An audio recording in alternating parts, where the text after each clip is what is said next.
Good morning, students.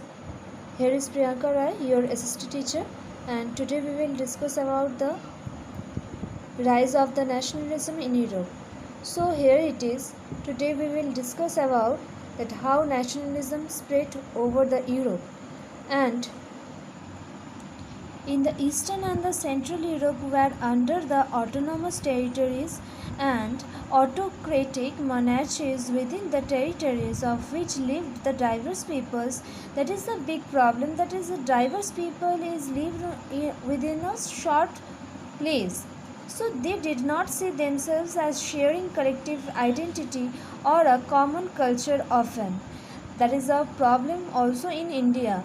They even spoke different languages, belonged different ethnic groups. So the Habsburg Empire that ruled over the Austria-Hungary, for example, was a patchwork of the many different regions of the peoples, and it included the Alpine regions, the Tyrol, Austria, and the Sunderland, as well as the Bohemia, where the aristocracy was the predominantly German speaking. So here it is, the half of the people in Hungary spoke Magyar, while the other half spoke the variety dialects. In the Galicia, the aristocracy spoke the Polish, besides the three dominant groups, and also lived within the boundaries of the empire a mass of the subject peasant peoples, Bohemians and the Slovaks to the north, and the Slovens of the Catalonia courts to the south. So here it is, the diversity of people is very large. So how the nationalism and the idea of the nation state emerged? By the socially and politically a landed aristocracy was the dominant class of the continent. The members of this class were united by the common way of life, that is cut across religion divisions, and they owned estates in the countryside and also owned also town houses. So they spoke French for the purposes of diplomacy and the highest society. To the west of the Bulb and the land was farmed by the tenants and small owners, while the eastern Central Europe, the pattern of the landholding was characterized by the vast estates which were cultivated by the serfs. Here the liberalism, the word is very authentic for the nationalism. The ideas of national unity in the early 19th century Europe were closely allied to the ideology of liberalism. And the term liberalism derives from the Latin root liber, meaning free. For the new middle classes, liberalism stood for the freedom for the individual, the equality of all before the law. Yet the equality before the law did not necessarily stand for the universal suffrage.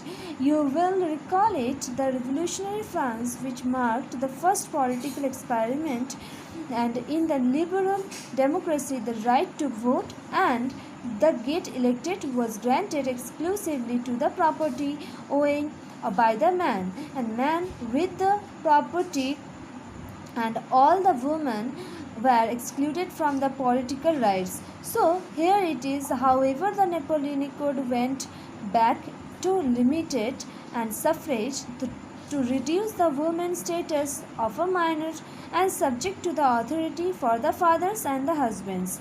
So throughout the 19th century, we are noticed that the 20th century's women and non-propertied men organized the opposition movements demanding for the equal political rights. In the economic sphere, liberalism stood for the freedom and the markets, where abolition state imposed the restriction movement of the goods and the capital. After the liberalism, the conservatism is the next word which is influenced the nationalism.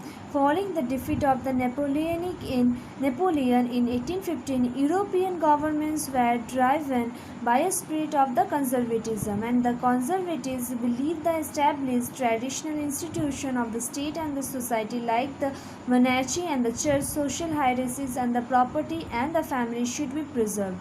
And most conservatives, however, did not propose a return to the society pre-revolutionary days. Rather, they realized from the changes of initiated Napoleon and the modernization, in fact, straightened the traditional institutions like the monarchy.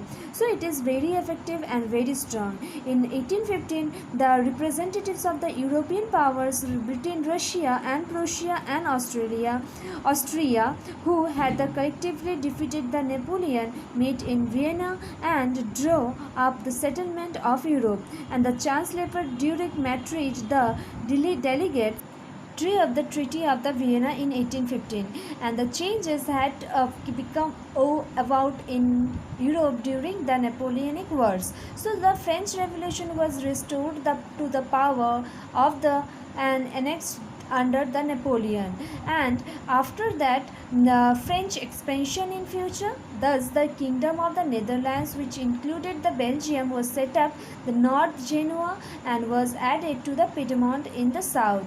So here it is, but the German fair confederation of the 39 states that had been up by the Napoleon had left untouched, and Poland, with while the Prussia was given the portion of the Saxony, the main intention was to restore the monarchies that had been overthrown by the Napoleon and create a new conservative order in the Europe. Most of them imposed the censorship laws to control what was said in the newspapers, books, plays, songs reflected the ideas of liberty and freedom. Hope so my knowledge will help you to understand this chapter. Thank you. Have a nice day.